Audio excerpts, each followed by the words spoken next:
ನಮಸ್ಕಾರ ಸ್ನೇಹಿತರೆ, ಸಿಂಪಲ್ ಆಗಿ ಒಂದು ಅಡುಗೆಗೆ ಸ್ವಾಗತ. ಇವತ್ತು ಗಣೇಶ ಚತುರ್ಥಿ ಪ್ರಯುಕ್ತ ಒಂದು ಲಡ್ಡು ಮಾಡ್ತಾ ಇದ್ದೀನಿ. ಹೊರಗಡೆಯಿಂದ ನೀವು ದುಬಾರಿ ಬೆಲೆ ಕೊಟ್ಟು ತರೋ ಅಂಥ ಒಂದು ಲಡ್ಡುನ ಮನೆಯಲ್ಲೇ ರುಚಿಯಾಗಿ ಶುಚಿಯಾಗಿ ಮಾಡ್ಕೋಬಹುದು. ತುಂಬ ಸುಲಭ ಕೂಡ ಮಾಡುವಂಥದ್ದು.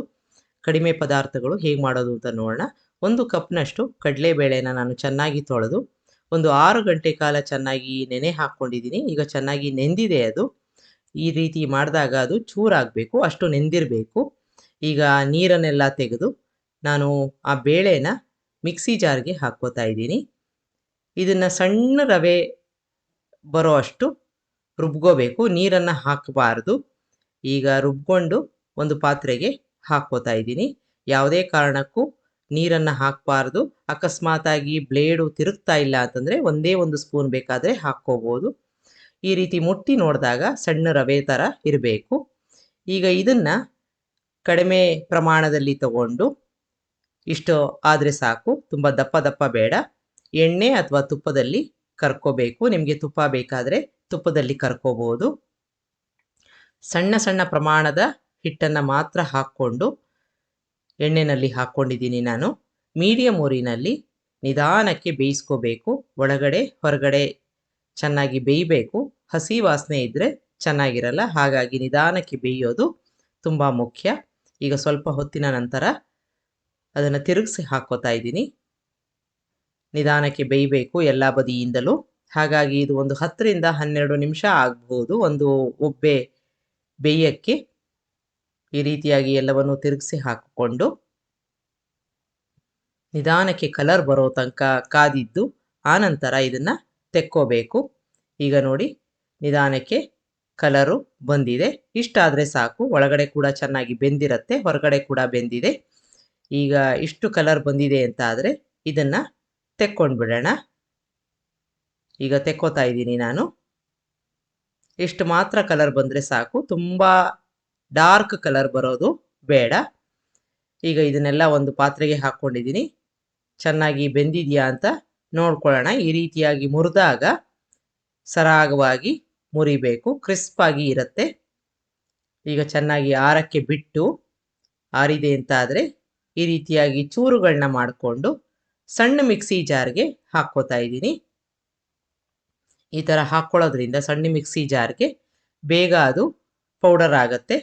ಈಗ ಪಲ್ಸ್ ಮಾಡ್ಕೋಬೇಕು. ಅದನ್ನು ಒಂದು 10-20 ಸೆಕೆಂಡ್ ಪಲ್ಸ್ ಮಾಡಿಕೊಂಡು ಈ ರೀತಿ ತೂತು ಬಟ್ಲಿರುತ್ತಲ್ಲ ಅದಕ್ಕೆ ಹಾಕ್ಕೊಂಡಿದ್ದೀನಿ. ಈಗ ಒಂದ್ಸಲ ಜರಡಿ ಹಿಡ್ಕೊಂಡು ಬಿಡೋಣ.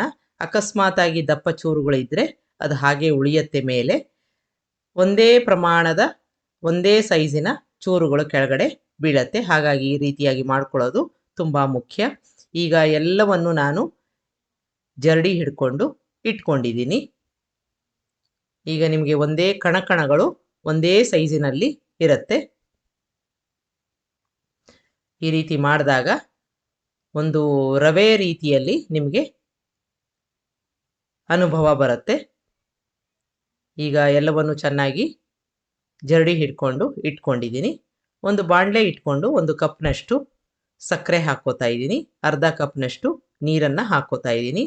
ಯಾವುದಾದ್ರೂ ಒಂದು ಕಪ್ಪನ್ನು ಸೆಟ್ ಮಾಡಿಕೊಂಡು ಅದರಲ್ಲೇ ಬೇಳೆ, ಅದರಲ್ಲೇ ನಾವು ಸಕ್ಕರೆನ ಹಾಕ್ಕೊಂಡು ಮತ್ತು ನೀರನ್ನು ಕೂಡ ಅದರಲ್ಲಿ ಅರ್ಧದಷ್ಟು ಹಾಕ್ಕೋಬೇಕು. ಈಗ ಸಕ್ಕರೆ ಕರಗಿದೆ, ಸಣ್ಣದಾಗಿ ಕುದೀತಾ ಇದೆ. ಇದಕ್ಕೆ ನಾನು ಕೇಸರಿನ ನೀರಲ್ಲಿ ನೆನೆಸ್ಕೊಂಡಿರೋ ಅಂಥದ್ದನ್ನು ಹಾಕ್ಕೊಂಡು ಮಿಕ್ಸ್ ಮಾಡ್ಕೋತಾ ಇದ್ದೀನಿ. ಇದರಲ್ಲಿ ಯಾವುದೇ ಪಾಕ ತೆಗೆಯೋ ಅವಶ್ಯಕತೆ ಇಲ್ಲ. ಚೆನ್ನಾಗಿ ಕರಗಿ 1 ನಿಮಿಷ ಕುದ್ರೆ ಸಾಕು. ಈ ರೀತಿ ಮುಟ್ಟಿದಾಗ ಎಣ್ಣೆ ಮುಟ್ಟದ ಹಾಗೆ ಆಗಬೇಕು, ಸ್ವಲ್ಪ ಜಿಡ್ಡು ಥರ ಇರಬೇಕು, ಅಷ್ಟಾದರೆ ಸಾಕು. ಸ್ವಿಚ್ ಆಫ್ ಮಾಡ್ಕೊಂಬಿಡೋಣ. ಇದಕ್ಕೆ ನಾವು ಈಗಾಗಲೇ ಜರಡಿ ಇಟ್ಕೊಂಡಿರೋ ಅಂಥ ಈ ಕಡಲೆಬೇಳೆ ಒಂದು ರವೆ ಥರ ಇತ್ತಲ್ಲ ಅದನ್ನು ಹಾಕ್ಕೊಂಡು ಚೆನ್ನಾಗಿ ಮಿಕ್ಸ್ ಮಾಡ್ಕೋತಾ ಇದ್ದೀನಿ.